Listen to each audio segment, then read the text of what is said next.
नमस्कार दोस्तों, अल्फाजा diary bye DS में आपका स्वागत है। आज की कहानी का नाम है लड़का लड़की, जो उमरकांत जी द्वारा लिखी गई है। यह कहानी एक ऐसे लड़के की है जिसने एक लड़की का आत्मविश्वास बढ़ाया, उसे अपने प्रेम में पागल किया और फिर उसे विश्वास दिलाया कि यह तो सिर्फ एक छलावा था। तो चलिए इसे सुनते हैं। सितंबर बीतते बीतते बरसात समाप्त हो चुकी थी और आकाश निर्मल और नीला दिखाई देने लगा था। चंदर ने उन्हीं दिनों एक फिल्म देखी। वह एक गोरा, खूबसूरत और पतला छरहरा नौजवान था, जिसको चलते हुए देखकर किसी वायु प्रकंपित ताजे वेंत की याद आ जाती। वह लाड़ प्यार में पला एक अच्छे खाते पीते देहाती परिवार का लड़का था, जो BA की शिक्षा ग्रहण कर रहा था और विश्वविद्यालय के पास स्थित एक मोहल्ले में एक किराए के कमरे में रहता था। उस फिल्म का मुख्य अभिनेता उन्हीं फिल्मी लोकप्रिय नायकों की तरह था, जो सर्वगुण संपन्न होते हैं और उछल कूद, फन, होशियारी और भावुकता का प्रदर्शन करके अंत में लड़की का हृदय जीत लेते हैं। फिल्में तो उसने बहुत देखी थीं, लेकिन इसने उस पर गहरा असर डाला और कई दिनों तक वह सड़कों पर बेचैन घूमता रहा और अंधेरी रातों में आकाश एवं तारों की रहस्यमयता को निहारता रहा। उसके बाद वह शहर की उग्र राजनीतिक हलचलों में भाग लेने लगा। वह कभी किसी जुलूस या प्रदर्शन में शामिल होकर नारे लगाता, कभी किसी सार्वजनिक सभा में भाषण करता और 2 बार आगे बढ़कर उसने छात्रों की हड़ताल में हिस्सा लिया। इसी रास्ते से वह महानता के शिखर पर पहुंचेगा और अपने देश को महान बनाएगा। लेकिन कुछ ही दिनों बाद वह तेजी से साहित्य की ओर मुड़ा, क्योंकि किसी पत्रिका में एक कहानी पढ़कर उसको ऐसा महसूस हुआ था कि साहित्य का चित्र ऊंची प्रतिभाओं से शून्य है। वह अब लंबी प्रेम कहानियाँ और कविताएं लिखने के लिए रत जगा करने लगा। उसने संपादकों के पास अपनी कुछ रचनाओं के साथ कुछ लंबे आदर्शवादी और व्यक्तिगत पत्र भेजे, और जब कुछ रचनाएं लौट आईं तो वह शाहिदाना ढंग से व्यंग्यपूर्वक मुस्कुराया कि ये लोग एक दिन उसके पैरों पर गिरेंगे। वह अब अपने से बेहद संतुष्ट रहने लगा और अब उसको एक सुंदर लड़की की ज़रूरत महसूस होने लगी, जो उसकी अद्वितीय से प्रभावित होकर उस पर अपना जीवन न्यौछावर कर दे। किंतु बहुत सी घटनाओं में तलाश करने के बावजूद जब उसे ऐसी लड़की नहीं मिली, तो वह अत्यधिक परेशान हो उठा, क्योंकि वह अधिक प्रतीक्षा नहीं कर सकता था। एक दिन सवेरे जब हवा तेज चल रही थी तथा वह अपने कमरे के सामने टहल रहा था, तो उसकी दृष्टि तारा की ओर गई, जो खुली छत पर खड़ी अपने बाल सुखा रही थी। वह उसी मकान में रहने वाले एक क्लर्क की लड़की थी, जिसके एक कमरे का वह किराएदार था। लड़की का रंग सांवला था, शरीर लंबा तथा दोहरा, जिसके अलावा और कोई खास बात उसमें न थी। वह बार बार अपने बालों को झटक रही थी और उन पर धूप पूरी तरह पड़ सके, इसके लिए शरीर को कभी बाईं ओर मोड़ लेती थी और कभी दाईं ओर। एक बार हवा इतनी तेज चली कि उसके बाल उड़ने लगे, गोया असंख्य काले सर्प भाग रहे हों। उसका आंचल भी उड़ उड़ जाता, जिसको संभालने में उसको खेल का मज़ा आने लगा और वह शरारत से मुस्कुराई। और तभी उसकी नज़र नीचे चंदर की ओर गई और वह बेहद संकुचित हो गई और अपने शरीर को सिकोड़ तथा झुकाकर घर के अंदर भाग गई। चंदर को बेहद आश्चर्य हुआ। उसने कभी सोचा भी न था कि उस लड़की में इतनी चंचलता और शोखी हो सकती है। कमल के नाल की तरह झूलती नंगी बाहें और हथिनी की तरह मांसल शरीर। दरअसल उसने उस लड़की को कभी महत्व नहीं दिया था, यहाँ तक कि उसको ठीक से देखा भी नहीं था। अद्यपि वह उसके घर के अंदर आता जाता था और उसके यहाँ दावतों और समारोहों में कई बार शामिल भी हो चुका था। उसका ख्याल था कि वह एक भोंदू, गंदी और आलसी लड़की है, जैसे कि क्लर्कों की लड़कियों के बारे में उसकी राय थी। वह 3 मील पैदल चलकर कॉलेज पहुंचती थी, उतनी ही वापस लौटती थी, मामूली कपड़े पहनती थी तथा घर में डांट फटकार सुनती रहती थी।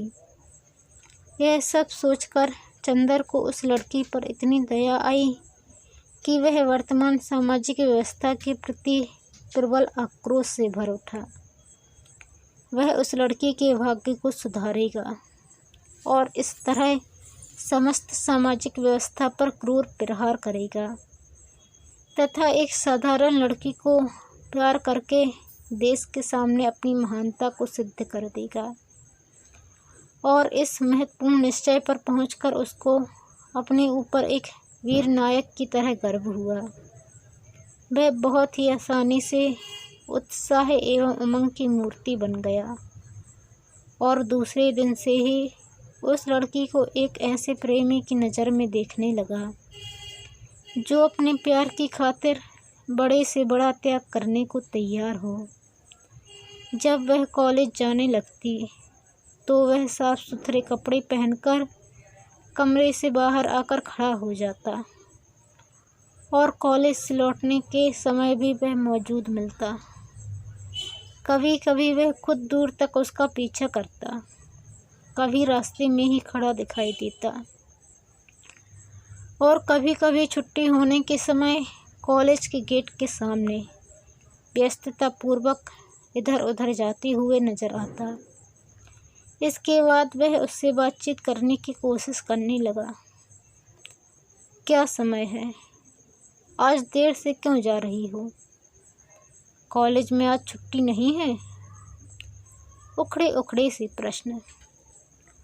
आंखों में दया, दुख और शहादत की भावनाएं तैरा करती। फिर तो उसकी गतिविधियां कुछ इस ढंग से बढ़ीं कि लड़की को सचेत हो जाने के लिए मजबूर होना पड़ा। पहले तो उसको अचंभा हुआ, फिर वह उसको आत्मविश्वास से देखने लगी, यहाँ तक कि कुछ ही दिनों बाद उसकी आंखों से एक अजीब भय झांकने लगा। उस दिन चंदर काफ़ी आगे बढ़ गया जब वह अपने कमरे में बैठा था और तारा कॉलेज से वापस आई थी। चंदर ने पहले कमरे के दोनों दरवाज़ों के बाहर देखा और जब कोई दिखाई न पड़ा तो गलियारे से जल्दी जल्दी गुजरती हुई तारा को उसने पास बुलाया। तारा ने उसको चौंक कर देखा, फिर उसका चेहरा फक्क पड़ गया और वह डरती डरती कमरे के अंदर आई और सर झुकाकर खड़ी हो गई। तुम्हारी पढ़ाई कैसी चल रही है तारा? चंदन ने किसी हितैषी के अधिकार से पूछा। ठीक चल रही है। कोई कठिनाई है? नहीं। कठिनाई महसूस होने पर पूछ सकती हो, मैं कोई भूत नहीं हूँ। बस यही समझ लो कि तुम्हारा कोई नुकसान नहीं देख सकता। तारा का सर झुका का झुका रहा। चंदन ने उठकर कमरे में 2 बार चहलकदमी की, फिर वह तारा के एकदम निकट आकर बोला, तारा, तुमको डरना नहीं चाहिए, अपने को हीन नहीं समझना चाहिए। तुम में बहुत सी अच्छाइयाँ हैं, डरने की क्या ज़रूरत है। उसकी बातों का तारा पर से न जाने कैसा असर हुआ कि उसका चेहरा रुंदन की हल्की लकीरों में खो गया और वह अचानक छटक कर कमरे से बाहर निकल गई। तारा ने जल्दी से किताबें रखी और एकांत कमरे में बैठकर चुपचाप आंखें पोंछने लगी। वह सचमुच अपने को बहुत छोटा महसूस करने लगी, गोया किसी ने संकेत करके यह बता दिया हो कि उसका स्थान कहाँ है। वह अपने माँ बाप की प्रथम भूख प्यास की लड़की थी और उसको कभी बहुत लाड़ प्यार भी मिला था। उसका दिमाग बहुत अच्छा था और अपने इम्तिहान बहुत अच्छे नंबरों से पास करती रहती थी। लेकिन धीरे धीरे उसके परिवार की संख्या बढ़ती गई और बाजार में ज़रूरी सामान की कीमतें चढ़ती गईं और उसके परिवार पर काली छाया मंडराने लगी। अब घर में रोज़ ही लड़ाई झगड़ा होने लगा, मामूली बात पर चकचक और गाली गलौज। पिता नाराज होकर घर से निकल जाते, कभी माँ खाना पानी छोड़कर अपने को कमरे में बंद कर लेती। स्वयं उस पर भी रोज़ डांट फटकार ही पड़ती, उसको छाती फाड़कर काम करने पड़ते, बच्चों को संभालना पड़ता और छोटे भाई को गोद लादना पड़ता।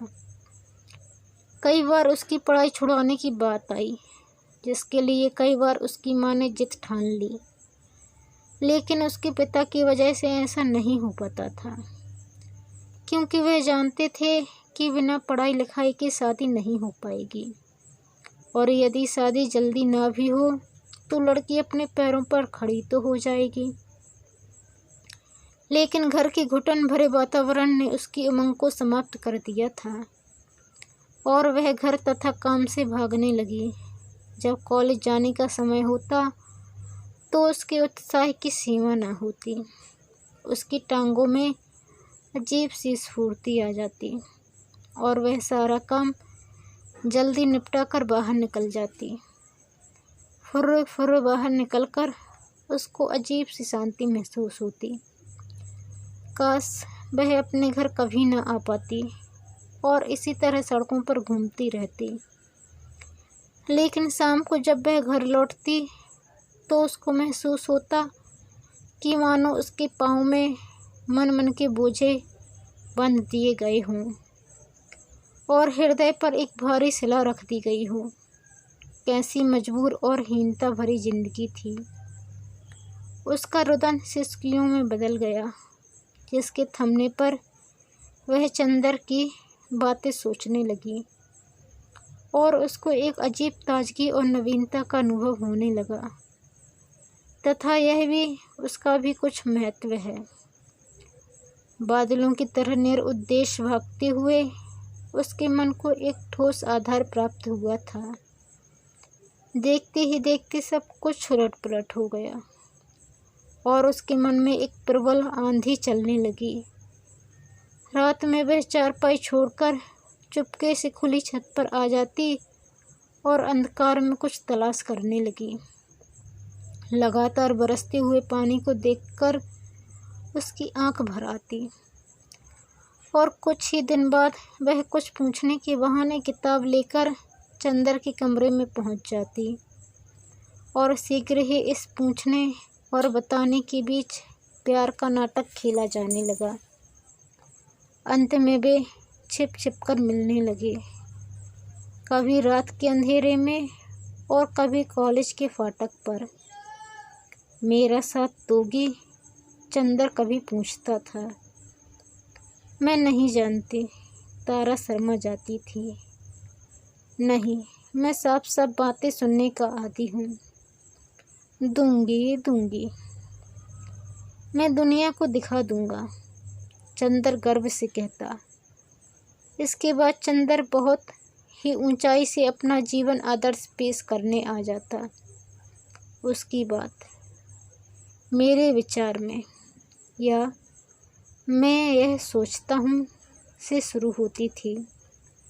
उसको पूरा विश्वास था कि वह एक महान क्रांतिकारी परोपकार का कार्य कर रहा है, जिसमें अपनी पूर्ण विजय और सर्वोच्चता की बात सोचकर वह सारे समाज को अपने शत्रु के रूप में कल्पना करने लगता।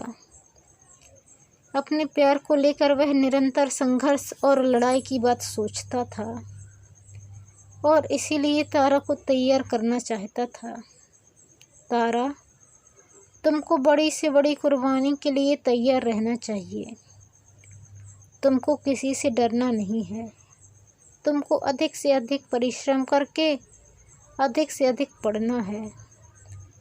किसी के सामने आने सिर झुकाने की ज़रूरत नहीं है। मैं सबको देख लूँगा। तारा, मुझे योग्य स्वाभिमान स्त्रियाँ पसंद हैं।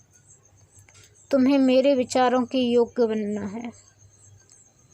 जाड़ा और गर्मी बीत गई और फिर बरसात आ गई।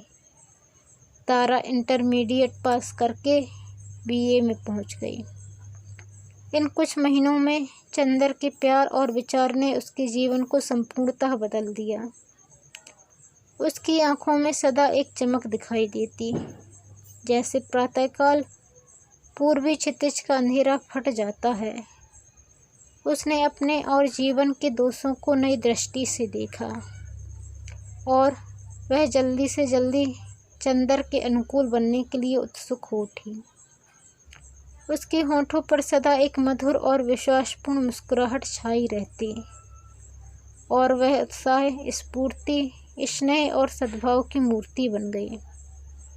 वह तड़के ही उठ जाती, घर की सफाई वफाई करके खुद नहाकर अंगीठी जला देती और समय पर नाश्ता करके सबको आश्चर्यचकित कर देती। उसने दूसरों की अन्य आवश्यकताओं पर ध्यान देना शुरू किया। उसने सबके कपड़े प्रेस करने, पिताजी तथा छोटे भाइयों के जूते पॉलिश करने तथा माताजी के लिए तंबाकू चढ़ाने का नियम बना लिया। अब माँ को सवेरे नियमित रूप से पानी भरे लोटे में रखी नीम की दातुन तथा भोजन के समय सबको प्याज और चटनी मिल जाती। वह छोटे भाई बहनों को समय पर उठाकर तैयार करा देती तथा उनको खिला पिलाकर पढ़ने के लिए बिठा देती। जब वह कॉलेज जाती तो उसका मन सदा चंदर के प्यार से पुलकित रहता और वह अपनी सहेलियों के सामने भी बातचीत में सदा चंदर के विचारों को ही दोहराती रहती। उसका जीवन एक महान दिलचस्पी, विश्वास एवं प्रतीक्षा में परिवर्तित हो गया था। एक दिन जब वह कॉलेज से लौटी तो उसकी माँ उसके छोटे भाई पप्पू को गालियाँ दे रही थी। माँ, यह ठीक नहीं है, तारा ने कहा। क्या ठीक नहीं है? गालियाँ देना। अरे मेरी भौजी, तू मुझे सिखाने चली है, आओ तो झाड़ू से बात करूं। तारा का मुँह क्रोध से तमतमाने लगा और आंखें चमकने लगी। उसने झंझनाती आवाज़ में कहा, आप मेरे प्रति ऐसी ज़बान में नहीं बोल सकती। क्या तेरी यह हिम्मत? मैं बड़ी और जिम्मेदार हो गई हूँ, मैं यह सब बर्दाश्त नहीं करूँगी। अरे पप्पू, बोला अपने बाप को, उसकी माँ चीख पड़ी। आने दे उनको, मैं तेरा दीदा नवाती हूँ। बाप रे, यह लड़की हाथ से निकलती जा रही है। ठहर जा, मैं तेरा पढ़ना लिखना छुड़ाती हूँ और इसी साल तुझे घर से भगाती हूँ। मैं कहीं नहीं जाऊँगी, तारा ने दृढ़ स्वर से कहा। क्या कहा? तुम शादी नहीं करेगी? नहीं नहीं। तो क्या करेगी? छाती पर मूंग दलेगी? मूंग क्यों दलूँगी? मैं अधिक से अधिक पढ़ूँगी और अपने पैरों पर खड़ी होऊंगी। मैं अपनी समस्या खुद हल करूँगी, तुमको चिंता करने की ज़रूरत नहीं है। पढ़ूँगी, माँ होंठ विकृत करके बोली। तू पढ़ेगी क्या? सारे खानदान की नाक कटाएगी। रह, जवान चढ़ाने का मज़ा चखाती हूँ। उसके बाद उसकी माँ ने पास में रखे एक डंडे को उठा लिया और आगे तपक कर उस पर प्रहार करने लगी। तारा पहले चीखी, इसके बाद कांट की तरह खड़ी होकर मार खाती रही। उसका मुँह लाल हो गया था और आँखों से झरझर आंसू गिर रहे थे। आंसुओं से भीगे हुए ओंठों में वह बुदबुदाई, मारकर तुम मेरे जान ले सकती हो, लेकिन मेरे विचारों को बदल नहीं सकती। तारा ने भोजन त्याग दिया। वह पहले की तरह ही सब काम करती रही, लेकिन अन्य को हाथ न लगाती। पहले तो मान जिद में कुछ न बोली, लेकिन जब 2 दिन बीत गए तो माथा ठनका। इसको पता नहीं इधर क्या हो गया है, कहीं सचमुच जान न दे दे। इसके लक्षण इधर समझ में नहीं आते।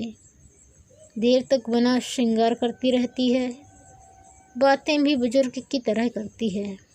लड़की को वह सब शोभा नहीं देता है। इज्जत आबरू के साथ दिन कट जाए, यही बहुत है। उसने अब पति से सारी बात कह देना उचित समझा और कहकर स्वयं रोने लगी। पति ने पहले पत्नी को बहुत फटकारा, फिर वह तारा के पास आकर बैठ गए।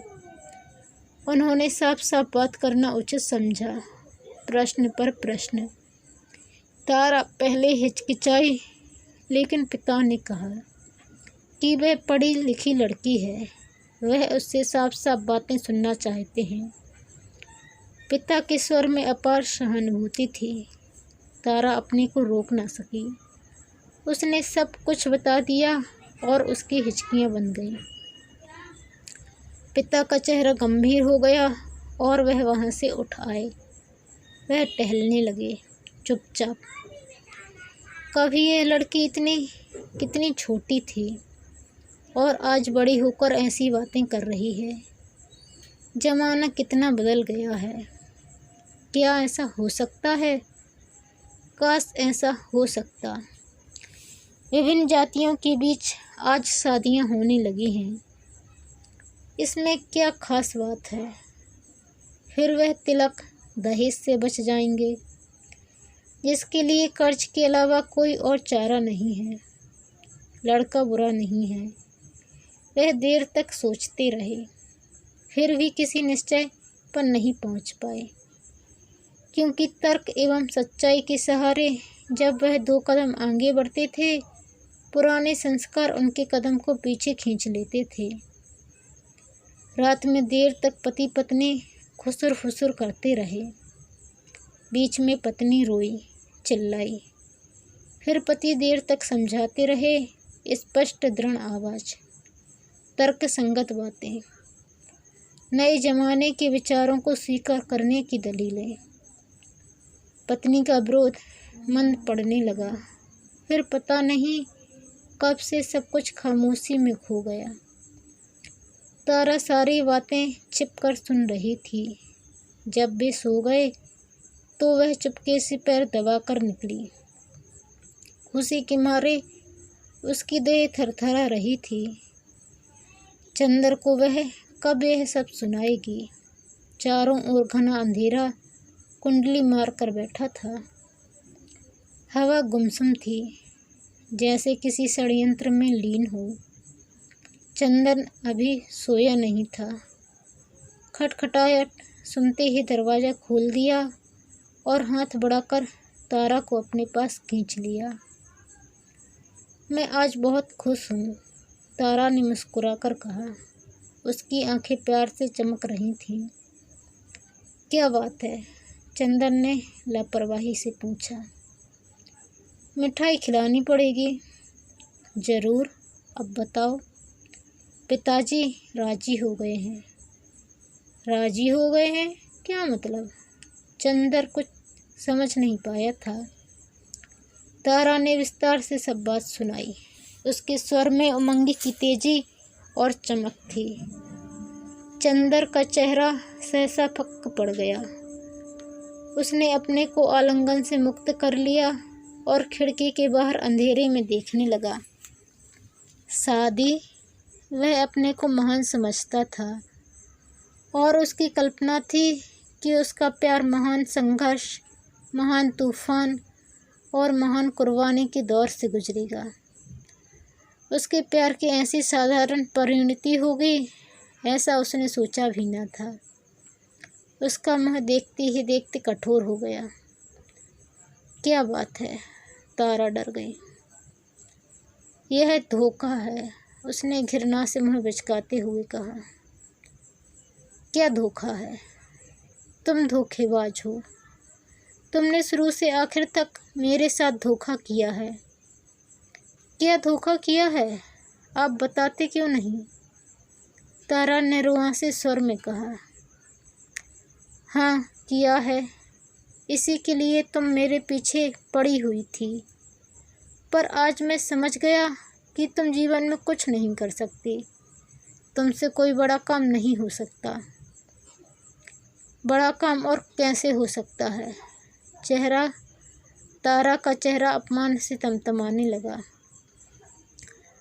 बड़े काम करने के बड़े तरीके होते हैं, उसके लिए बड़े संघर्ष से गुजरना पड़ता है। तुम उनके काबिल नहीं हो। मैं अब समझ गई। तारा के स्वर में तीखापन था। क्या समझ गई? आप मुझे प्यार नहीं करते। आप प्यार कर ही नहीं सकते। क्या मतलब? चंदर चौंक पड़ा। मतलब स्पष्ट है। प्यार की चरम परिणति है शादी।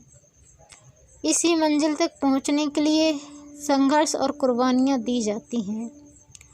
लेकिन अब यह मंजिल प्राप्त हो जाती है तो आपको खुशी नहीं होती।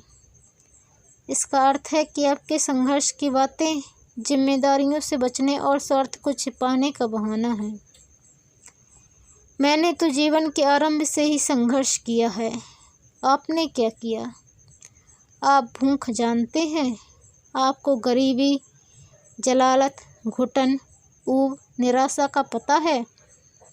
साफ तो यह है कि आपको एक नारी देह की ज़रूरत है, और ज़रूरत है अपने अहंकार की तृप्ति की। तुम वाहियात बक रही हो, चंदन ने घूरकर कठोर स्वर में कहा। हाँ, वाहियात बक रही हूँ, तारा और भी तीखी आवाज़ में बोली। लेकिन आज आपको सब कुछ सुनना पड़ेगा। मैं आपको कितना प्यार करती हूँ यह नहीं बता सकती, लेकिन आज आपकी भी गलत बातों को मैं बर्दाश्त नहीं कर सकती।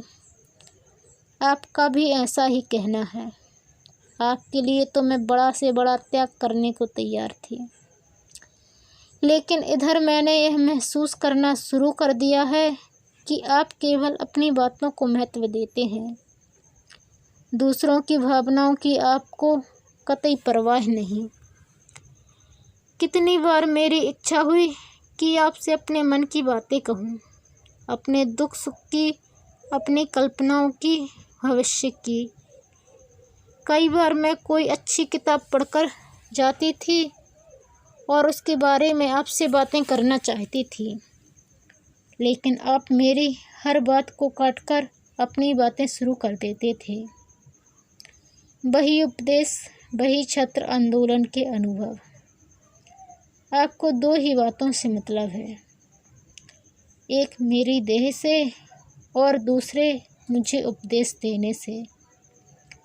मैं मेहनत करूं, मैं कुर्बानी देने को तैयार हो जाऊं, आप क्या करोगे? आप क्या मेहनत करते हैं? बात तो यह है कि आप सदा हवा में उड़ते रहना चाहते हैं, और आज जब ज़मीन पर उतरने का मौका आया है, त्याग करने का समय आया है, तो आप जान बचाना चाहते हैं। इसलिए आप नाराज़ हैं, अपने लिए मौजपूर्ण, गैर जिम्मेदार, और दूसरों के लिए परिश्रम, कर्तव्य और जिम्मेदारी। यही आपका जीवन दर्शन है। पर मैं आपसे यह पूछती हूँ कि आपने मेरा जीवन क्यों बर्बाद किया? खैर, आप यह बात गांठ बांधकर रख लीजिए कि मैं किसी की दया पर निर्भर नहीं रहा चाहती।